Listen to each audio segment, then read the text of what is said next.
우리는 과학기술 그러면 옛날에는 어린아이 학생들한테 작년에 뭐 할래? 물어보면 제일 많은 게 과학자였어요. 근데 요새는 그게 아니거든요. 건물주. 뭐 이런 게 좀 많다고 해요. 저도 초등학교 3학년 때한테 물어본 일이 있는데 과학자 별로 없었습니다. 이건 진짜 문제예요. 과학기술은 그 사회가 살아남냐 발전하냐를 사실상 결판을 내죠. 우리 역사적으로도 보면 그 과학기술자들을 존중하고 지원했던 뭐 세종대나 정조대 이럴 때 나라가 조선이 흥했죠. 그리고 그 과학기술은 양반이 아니더라도 노비라도 기회를 줬죠. 근데 사실 양반들의 일은 아니었기 때문에 그럴 수도 있긴 한데 지금도 사실 마찬가지고요. 이제 조선 말에 제가 그 얘기를 예를 자주 드는데 동학농민군이 우금치 전투에서 이제 일본군하고 관군 연합군한테 지면서 이제 조선이 일본한테 사실상 넘어가잖아요. 근데 그 우금치 전투에서 관군, 일본군, 연합군이 한 2천 몇백 명이었다 그러고 동학농민혁명군이 2만 몇 명이었다고 그래요. 근데 전멸했다고 합니다.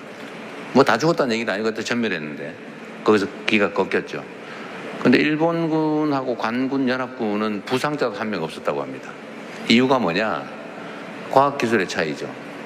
우리 우리 농민군들은 이제 뭐 잘 하면 화승총, 장검, 창 이런 거고 이제 대개 죽창 들고 쇠스랑 들고 이렇게 있었는데 저쪽은 이제 게틀링 기관총이라고 이 서부 영화에 자주 나오는 기관총 있잖아요. 근데 그걸 가지고 있었다는 거잖아요. 근데 뭐 속된 말로 게임이 안 됐죠. 그래서 조선의 운명이 결정났습니다. 앞으로도 좀 비슷할 거라고 생각해요. 과학기술 분야에 우리 관심 갖고 투자하느냐 안 하느냐에 따라서 나라 운명이 갈린다. 이제 그 생각을 합니다. 그래서 지금 지적하신 몇 가지 문제들, 자율성의 문제라든지 또 현장 중심이라든지 이런 건 지금 우리 하정우 수석이 일부러 와 있는데 제가 지금 몇 번의 수석 보좌관 회의나 아니면 뭐 국무회의에서 계속 강조하고 있는 거예요. 이걸 완전히 바꾸자. 과학기술 분야, 연구 개발 분야에 대한 지금까지의 방침을 완전히 바꾸자. 지금 말씀하신 내용 그대로예요. 근데 앞으로 그렇게 바뀌어갈 텐데 그럼 구체적으로 어떻게 할 거냐는 이제 역시 또 현장의 요구를 잘 정리해서 하도록 하겠습니다. 좀 더 얘기를 들어보고 우리 이제 하정우 수석이 지금 구상하고 있는 또 기한하고 있는 계획도 한번 들어볼 텐데 빨리 한번 들어보시죠. 이 과학기술 정책과 관련해서 두 번째 줄에 계신 분께 마이크 드리겠습니다. 예, 감사합니다. 저는 저기 앞에 교수님께서 소속되어 있는 과학기술계 대표 이분? 아니면 조금 전에 저희 교수님 저희 기관은 사실상 단군 이래 최대 국책 사업이라고 하는 기초과학 거대 사업 중에 하나입니다. 우리나라에서 그동안 했던 사업 중에 기초과학 분야에서는 가장 큰 연구 사업 중에 하나였고요. 그래서 탄생된 기관이 기초과학연구원, 약자로 하면 IBS입니다. 거기에 핵심 기관인 핵심 장치가 바로 중이온 가속기, 입자 가속기입니다. 입자 가속기가 저는 중이온 가속기에서 제어 업무, 연구 업무를 담당했던 사람이고 지금은 제가 이제 노동조합을 만들어서 연구자들이나 기관 안에 있는 우리 연구자들 처우나 노동자들의 처우 개선을 위해서 열심히 노력하고 있는데 제가 사실은 해고를 당했습니다. 아 그래요? 이분이 잘랐어요? 이분이 자른 건 아니고요. 예, 제가 사실 이제 해고되기 전에 우수연구원상도 받고 그랬는데 사정이 좀 있습니다. 기관에 어쨌든 뭐 비리 문제나 조금 제보를 하다 보니까 찍혀가지고 평가를 가장한 해고를 당했는데 그건 차차 제가 개인적으로 좀 설명할 기회가 있으면 좀 상세하게 지켜봐 주시면 좋겠습니다. 소송 중이에요? 대법에서 심리불속행 결과가 나왔는데 대법 상황을 보니까 이제 그래서 제가 좀 면밀히 봤더니 여러 측면의 피해자를 맞습니다. 그래서 좀 면밀하게 지켜봐 주시면 좋을 것 같고요. 제가 이제 방금 우리 카이스트 교수님께서 말씀하셨던 부분들을 좀 포함해서 해결책을 조금 제가 생각하는 해결책을 좀 제시해 보려고 합니다. 저도 7살 때부터 과학자가 되고 싶었고 그래서 과학자가 됐습니다. 그런데 아, 연구직인데 지금 해고당했었다는 예, 거예요? 맞습니다. 예, 근데 그 직전에 뭐 우수연구원상까지 줘놓고 해고를 시키시더라고요. 예, 하여튼 나중에 해고 문제는 나중에 따로 한번 체크해 주십시오. 예, 감사합니다. 예, 말씀 안 하시는 거 보니까. 예.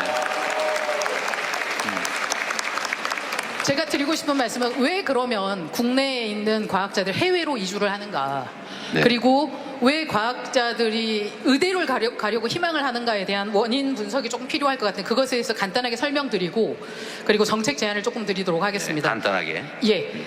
일단 과학기술인들은 학위를 하게 되면 최소한 보통 대학 졸업하고 나서 10년 이상을 공부를 더 해야 됩니다. 그런데 그 모든 기간 동안에 해외 같은 경우는 석사나 박사 학위를 받는 과정에서도 특히 이공계 쪽은 직장인과 똑같은 대우를 받습니다. 그래서 급여를 충분히 받고 가족이 생활할 수 있을 만한 뭐 넉넉하진 않지만 그 정도의 지원을 받고 학위 과정을 마칠 수 있고 마친 후에는 꼭 미국이라는 나라는 정규직이라는 개념이 크게 없기 때문에 다른 나라 같은 경우는 연구 분야에서 충분히 이동하면서도 자기 경력 커리어를 증진시키고 그 다음에 거기서 안정적인 생활을 자기가 늙어 죽을 때까지 할 수 있는 환경들이 충분히 마련되어 있습니다. 그게 연구비의 안정성과 굉장히 관련되어 있는데요.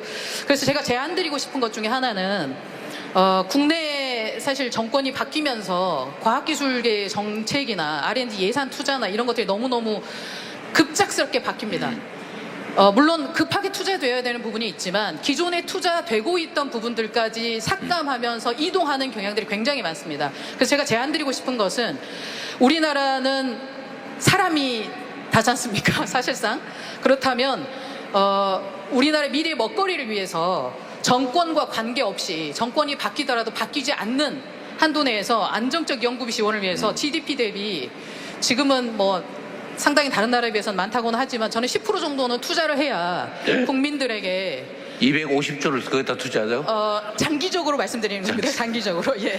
왜냐하면 플레이어가 많아져야 새로운 연구 결과가 많이 나오고 일론 머스크 같은 사람도 나오고 그 다음에 스티브 잡스 같은 사람도 충분히 나올 수 있는 환경이 마련된다고 보거든요. 그 다음에 분산되어 있는 연구비들이 굉장히 많습니다. 산자부, 기재부, 그러니까 중기부, 뭐 과기부 이렇게 해가지고 비슷한 연구를 각 부처별로 나눠가지고 똑같은 연구인데 연구 프로젝트명만 바꿔서 나가는 경우들이 굉장히 많습니다. 그래서 그런 것들을 좀 종합적으로 검토해서 일원화시키고 체계적으로 좀 점검을 하면 제대로 투입하면서도 낭비되는 예산들을 상당히 많이 줄일 수 있다. 그렇다면 그것을 가지고 또 다른 인력 양성이나 또는 연구 인력들에 대한 처우 개선을 위해 쓸 수 있다고 생각이 되고요. 두 번째는 그런 일들을 하기 위해서는 정권에 흔들리지 않는 컨트롤 타워가 필요합니다. 사실은 기재부가 이 직전 정권에서 기재부가 연구소들에 개별적으로 일괄적으로 연구비 삭감 10%씩 해서 올려 이런 일들이 사실 발생했었거든요. 그런데 이제 그런 것들을 하지 않기 위해서는 독립적인 권한을 갖는 100년 계획, 550년 계획, 10년 계획, 5년 계획을 짤 수 있는 과학기술 컨트롤 타워가 필요하다고 생각이 되고요. 그 다음에 이제 가장 중요한 것 중에 하나는 연구자들이 연구에 몰입할 수 있는 환경과 시스템입니다. 그렇다면 그 환경과 시스템이라는 것은 첫 번째 연구자들이 들어올 수 있는 환경. 연구자들은 많은 것을 바라지 않습니다. 임금을 뭐 수십억씩 바라지 않고요. 대부분의 연구자들은 안정적인 연구 환경과 어느 정도의 임금만 보장이 되면 평생 연구할 준비가 돼 있는 분들이 대부분이십니다. 그래서 경력에 맞는 임금 산정 그리고 안정성 사실 우리 포스닥 하시는 분들이요 연구계에 계시면 대부분 다 90%가 아마 비정규직이실 것입니다. 그러다 보니 연구계에 똑똑하신 분들이 연구를 하려고 오셨다가 대학 졸업할 때쯤 되시면 현실을 보게 되시는 거죠. 왜냐하면 의대를 가면 졸업만 해도 최소 1년에 연봉 10억 이상은 보장받을 수 있는데 연구계에 들어오면 취업 자체도 10년 이상 늦어지거니와 대부분은 비정규직 그리고 임금 자체도 굉장히 외부에서 보는 것보다 아마 실태를 잘 모르실 것 같은데 굉장히 낮은 임금을 받고 일을 하고 계십니다. 그래서 그 두 가지가 필요하고요. 또 시스템적인 부분들을 보려면 연구자들을 지원하는 시스템이 필요합니다. 제가 기초과학연구원에서 일을 하고 있는데요. 기초과학연구원은 우리나라도 한번 노벨상을 타보자. 그래서 기초과학을 증진해보자라고 해서 만든 기관입니다. 그런데 기관 운영을 보면 사실상 설립 초기에 과기부 관료들이 내려와서 설계를 했고 그러다 보니 모든 기관 운영이 행정 조직 위주로 돌아가고 있습니다. 그렇다 보니까 우리 여기 교수님도 계시지만 연구 단장님들이 연구를 하기 위한 준비 또는 포스닥을 뽑고 이 사람은 정말 연구를 잘해서 정규직으로 만들어주고 싶은데도 그런 제도들을 도입을 할 수가 없습니다. 그래서 연구단 중심의 연구자들의 의견이 충분히 반영되는 시스템이 반영이 돼야 된다. 세 번째는 그 시스템 안에는 또 뭐가 있냐면 서비스입니다. 미국이나 유럽 같은 경우는 상시 지속 업무, 연구자들을 서비스하는 직업. 우리가 건물에서 근무를 하면 건물에 에어컨 시스템도 돌아가야 되고 장비도 돌아가야 되고 전기 배선도 들어가야 되고 쾌적한 환경을 만들기 위해서 청소도 해주셔야 되고 출입 관리를 위해서 경비도 하셔야 됩니다. 그런데 이분들은 상시 지속 업무임에도 불구하고 급여는 그렇게 많지 않거든요. 그런데 특히 공공기관이라고 하는 우리 연구기관 같은 데서 어떤 일들을 하고 있냐면 용역을 지속적으로 내보내면서 예산 낭비와 인권 침해 그러면서 여러 가지 서비스 질은 개선되지 않고 이런 문제들이 지속적으로 반복되고 있는데 대표적인 예를 들자면 저희가 용역으로 지금 170명이 일을 하고 있는데 정규직 조금 줄여야 되겠는데. 예예. 제가 예산 부분만 조금 설명을 드리겠습니다. 예, 170명이 일을 할 때 용역으로 내보내면 기본적으로 용역을 하는 것만 용역으로 내보내는 것만으로도 1년에 20억 예산이 낭비됩니다. 인원수가 늘어나면 저희가 산정해봤을 때 1년에 45억이라는 예산을 낭비를 하는데 그 과정에서 용역 노동자들은 제대로 된 처우도 받지 못하고 매년 용역업체 똑같은 기관에서 일을 하는데 용역업체가 바뀔 때마다 연차가 다시 11개로 줄어듭니다. 같은 기관에서 10년을 일했는데 연차가 다시 11개로 되는 겁니다. 그리고 매년 용역업체가 새로 들어올 때마다 임금계약서 다시 써야 되니까 해고의 위험에 두려움에 처해 있고요. 심지어는 직장 내 괴롭힘이나 성희롱 또는 산업안전보건법 위반과 관련된 문제들을 제기를 해도 원청에서는 나 몰라라. 이건 용역업체에서 해결해라. 이렇게 용역 떠넘기기가 지속적으로 벌어지고 있습니다. 그런데 이 서비스들이 잘 되면 좋은 점이 뭐냐면요. 전기 연구자들은 연구를 할 때 내가 오늘 이게 필요해. 그러면 전기 배선을 지금 좀 해주시면 좋겠어요. 우리 직원일 때는 바로 항의 들어오기 시작했어요. 예, 죄송합니다. 지적을 하면 요청을 하면 바로 서비스가 됩니다. 그런데 지금은 어떻게 돼 있냐면 용역이기 때문에 용역을 또 다른 용역을 별도로 내보내야 됩니다. 그래서 그런 문제들이 더 이상 입력이 잘 안 돼요. 예, 지속되고 있어서 그런 문제들 좀 살펴봐 주시면 좋겠고요. 제가 여기서 좀 우리 기관의 문제를 자세히 설명드릴 수는 없지만 소송에 관련된 문제 해고시키고 그러니까 내부 제보자들을 해고시키고 부당하게 대형 로펌 써가지고 과태료 지불하면서까지 복직시키지 않는 문제들 그런 문제들도 좀 자세히 봐주시면 좋겠고 제가 재판에 저희 사무국장은 이겼는데도 복직을 안 행정소송에서 시킨다. 이겼는데도 불구하고 이행강제금을 기관이 지불하면서까지 복직을 시키지 않고 있습니다. 그러니까 괴롭히게 하고 있는 거죠.